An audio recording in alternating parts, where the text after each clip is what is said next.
want to introduce Cayhan Movaghari. He's an enterprise account executive at Appian within their federal public sector practice, which means he drives digital transformation.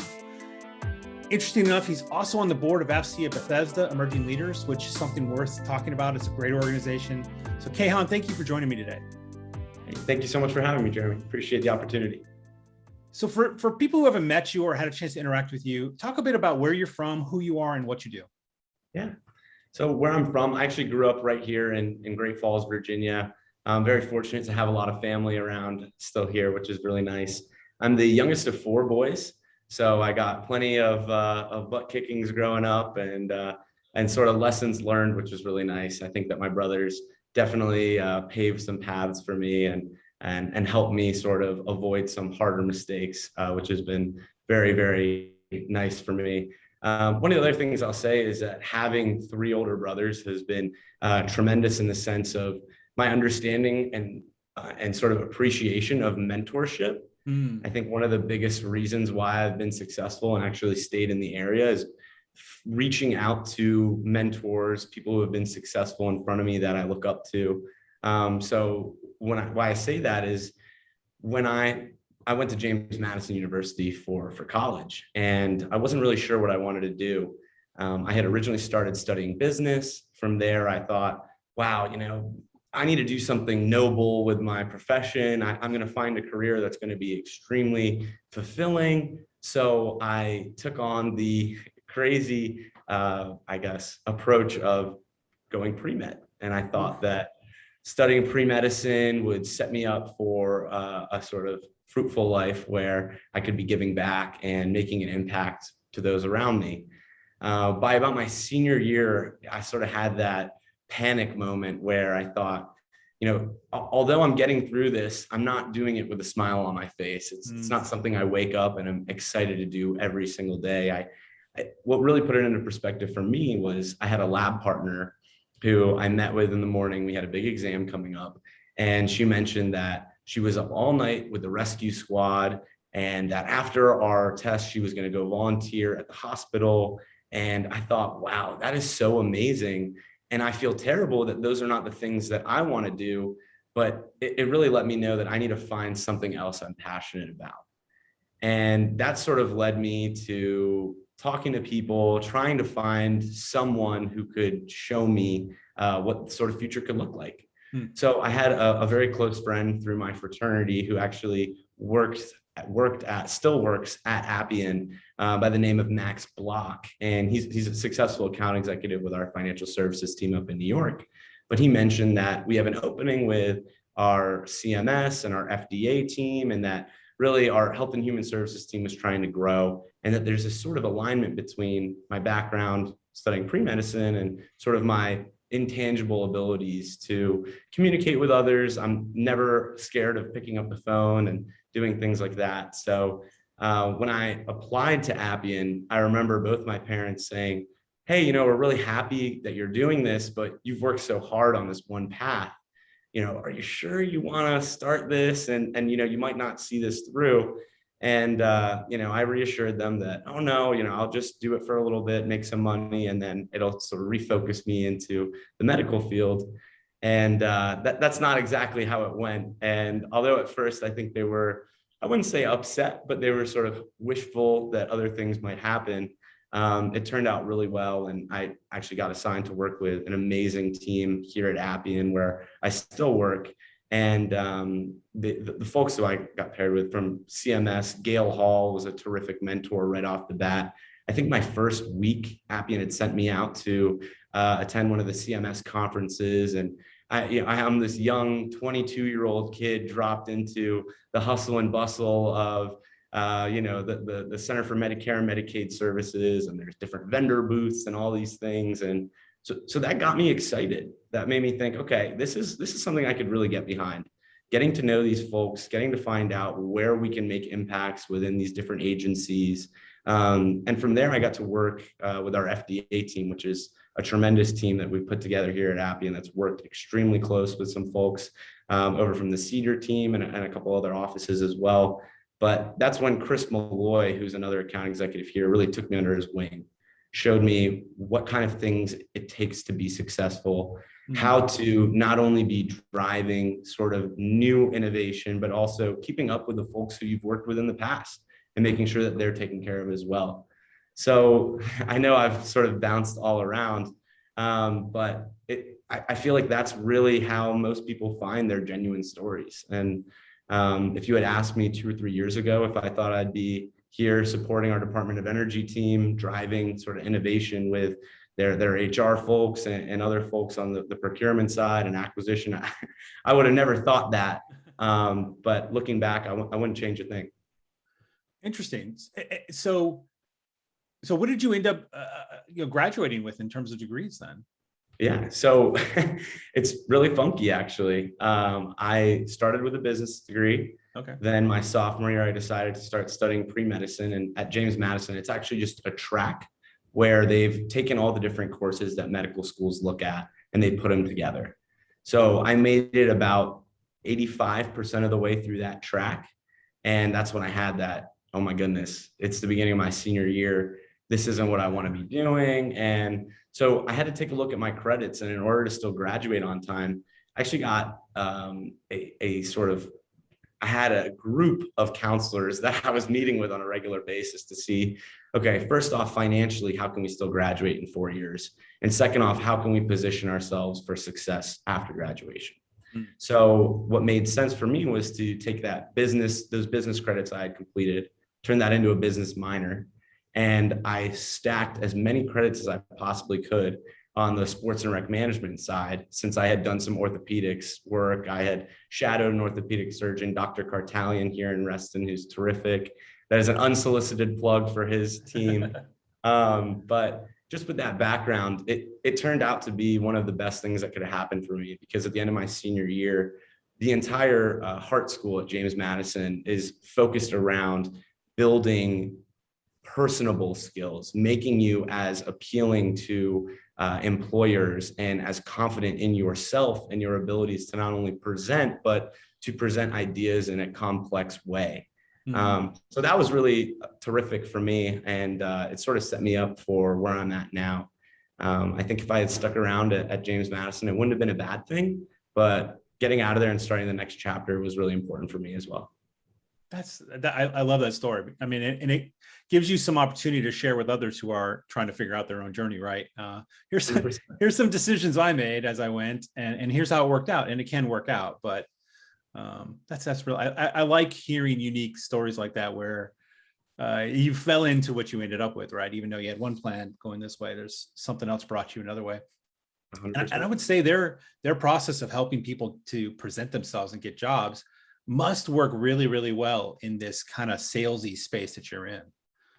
I would agree with that. I think that a lot of universities, I would say most universities, and I could be wrong, but they don't offer a direct sales sort of track or a major or anything along those lines. And I think that it can sort of leave a stigma around sales that makes folks who are graduating less inclined to be excited about it.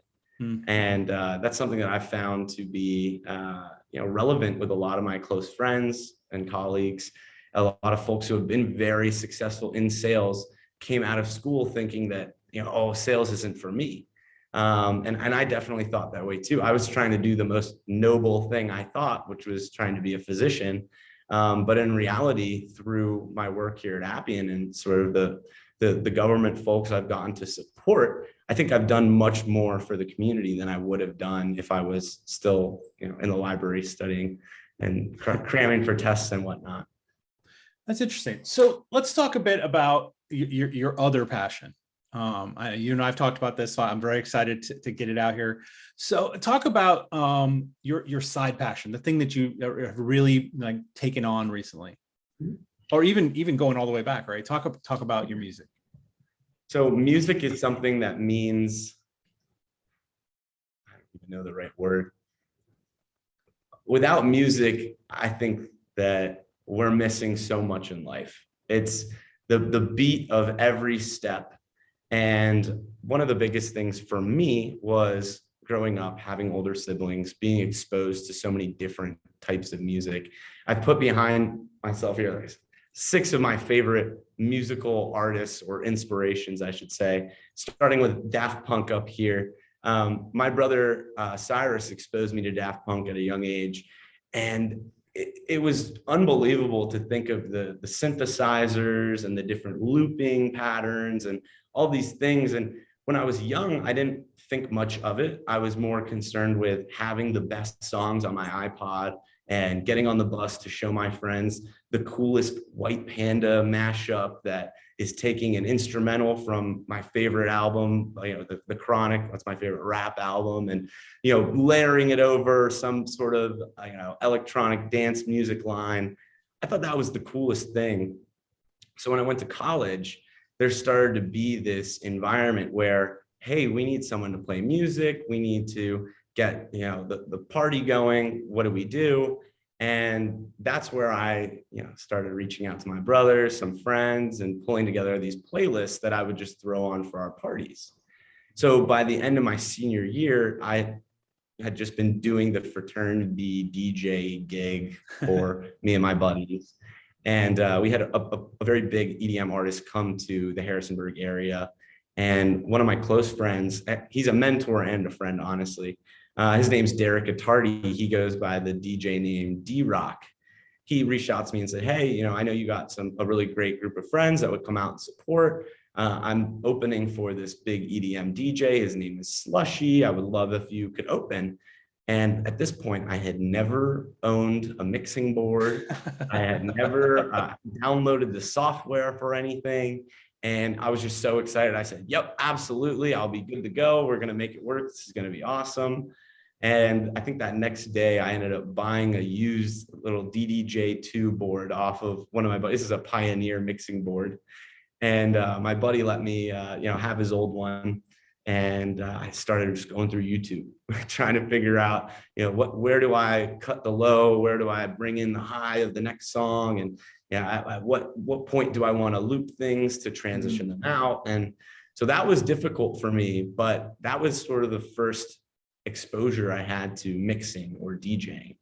And that event that happened about a month later was the most exhilarating moment still to this day, where I just didn't even know I had the potential to be in a spot like that, to have 600-700 people having a great time, listening to music and dancing. I think dancing is so important and people don't do it enough.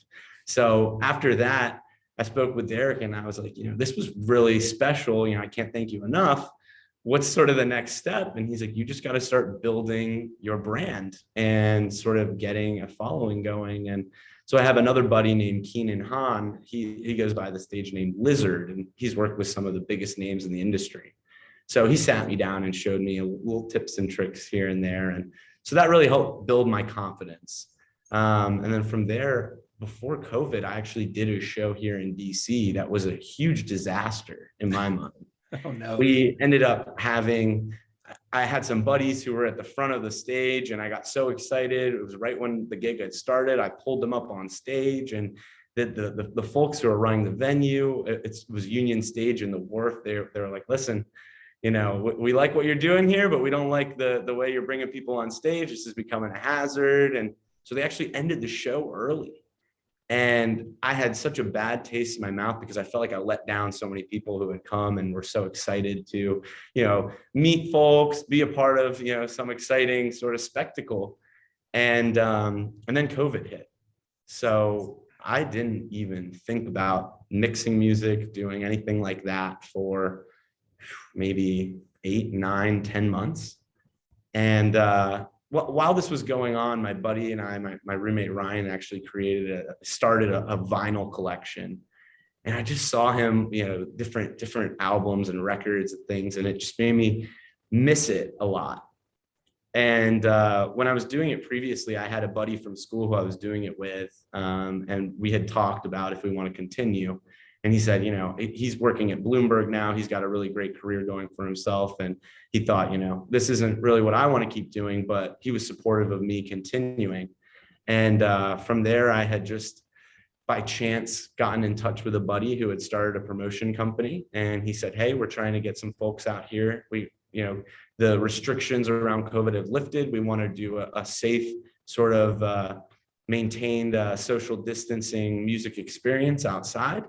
And I thought that was terrific. And I got a chance to get involved with that. And about a month or two later, things just started to roll. Since then, I've now signed a residency at Don Tito here in the Arlington area. I'm on the rooftop every Thursday, which I believe I got to see you at, which was great one time. And I've also done a couple other shows just for friends and family here in the area. Outside of that, the piece that I didn't expect, something that really surprised me, was that all of these folks in industry and in government that I'm working with love music too. And they love dancing, and they love the chance to come together, meet new folks, hang out with old friends. And this sort of music DJ setup, whatever you want to call it, gave me that outlet to bring people together. And I think you mentioned when we were talking before this, how important it is bringing people together to you. And I couldn't agree with that anymore. I think that that's really the most important thing. And the real strength of myself is that having people come to me and say, this is the things I like, these are the people I want to work with, and then putting it all together. Those are the things that get me excited for sure. Wow. So I'm kind of picking up a thread, and I'm going to ask this question, but I think you may have already answered it, but I'm going to ask it more directly. So what about this work you're doing with music? We can get involved in a lot of different things, and they influence us, right? They influence who we are. So what about doing this, do you think has influenced you for the better? I think it has influenced me for the better in the way that I am more empathetic towards people. I think when I first started DJing, I would go up there with an idea of what I needed to play, what would get people excited. And that quickly changed, more along the lines of, okay, who's in the crowd? What do they like? What type of music are they looking for? What is the vibe? Are we trying to get people excited to go out? Are we trying to have, is it a complimentary piece to the meal they're eating? Things like this. It's sort of evolved over time. And I really realized, it's funny looking back, first, second gig, I come out with this set of songs that if anyone asks me, hey, can you play this? It's going to mess up my whole flow and I'm not going to be able to accommodate them. To now I've really made an effort to be flexible, to be willing to pull something in on the fly that will make that one person in the crowd who might be having a bad day really, really excited. So that's why this sort of outlet has been so special. And it's something that I didn't think I would be so excited about and so focused on continuing. But as it's developed, it's just truly become so much more a part of me than I ever thought it would. That's amazing. So Cayhan, where do you see yourself going? What's next for you, either in this space or in your regular work? What do you see coming up for you in the near future? Yeah. In the near future, I think I need to maximize the sort of efforts I've made so far in the places I've made them. So continuing the DJing here in the area, seeing where else we can take it. We had discussed sides of production. Production is something that I thought I would be further along with at this point. And to be honest with you, I'm not where I would like to be. I don't have an original song yet. I don't have an EP or an album or anything like that. But I think with the progress that I've put in so far, it's sort of set the foundation to get there. And I feel the same way about that in my professional trajectory too. I'm very blessed with the folks I've worked with here at Appian, Miss Natalie Carey, Mr. Jason Adolph, Todd Akers. All of these folks have really taken me under their wing. And personally, I feel I owe it to them to make as much of a positive impact here while I'm here and to see some of these projects through. We have a lot of exciting stuff going on with the Department of Energy that we're really thrilled to be a part of. And I want to make sure that not only do we get them off on the right foot, but that we see it through as well. So to answer your question in a little bit more of a concise manner, I think you can expect to see me right here doing what I'm doing. Awesome. Well, thank you so much for coming on the podcast today. It's always great to interact with you, hear more about you, and I look forward to hearing your music out and about. Absolutely. Jeremy, thank you so much. I apologize for rambling on. Thank you for your patience with me, and looking forward to seeing you soon.